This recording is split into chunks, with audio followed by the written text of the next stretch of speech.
How's it going, everybody? Gamer Wayne, and I'm bringing you another worldwide game chasing video.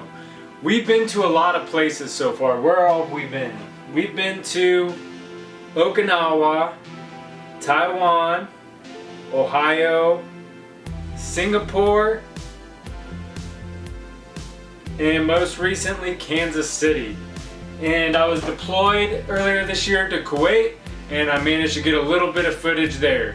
So let's check it out.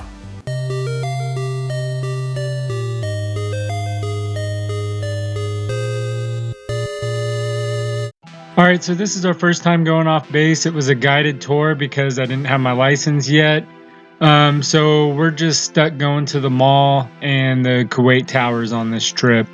But we did find a lot of game stores. They were just newer in the malls. So this is the first store we went to in Kuwait with gaming stuff. They had a bunch of Switch and PS5 stuff, and that's one thing you'll notice here in Kuwait. The stores were just loaded with PS5 consoles, and this is during a time when PS5 consoles are still hard to find in the States. They're becoming more frequent in the States now. I've seen them in more places more often, but Kuwait was just loaded with PS5 consoles everywhere, as well as the Xbox Series. But the Xbox Series have been easier to find here. Walking into the second store called Geek A, I find this limited edition Ramadan controller, and it was actually cheaper than the other controllers in the mall because it was a Ramadan special. And with these prices, you take them and multiply them by 3 and you get about what the item will cost. To the next store, Excite, and look at all these PS5 consoles. How crazy is that? In this store I find the Xbox Series X. It was a bundle with 3 games, and I ended up picking up this, and it got me through the deployment. Here we are at the final store in the mall. Mostly this store is just PlayStation and Switch like the other stores, but I did find this cool Banjo-Kazooie for 12 KD, which is about 36 bucks. And I ended up picking up that. So no retro games on the first day, but we went and checked out Kuwait City, and this is the Persian Gulf here, or they called it the Arabian Gulf. And what place doesn't have a McDonald's?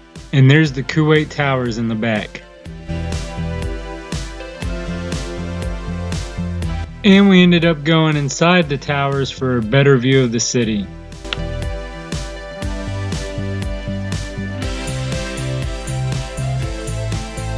On our second trip out, we end up finding a retro store, but it's mostly Japanese stuff and reproduction stuff. So it was kind of disappointing to me because, you know, I lived in Japan 7 years and I really wanted to kind of hunt for some PAL stuff because they use PAL, European code basically, in Kuwait. But it is what it is. At least we found some retro games. So I am a little disappointed that we didn't find more retro game stores than just the one, and that just the one had Japanese imports, reproduction stuff. That kind of stunk. I really wanted to find some like retro stores that had like older, you know, N64, NES, Super NES, you know. But Kuwait is more of a like rich country.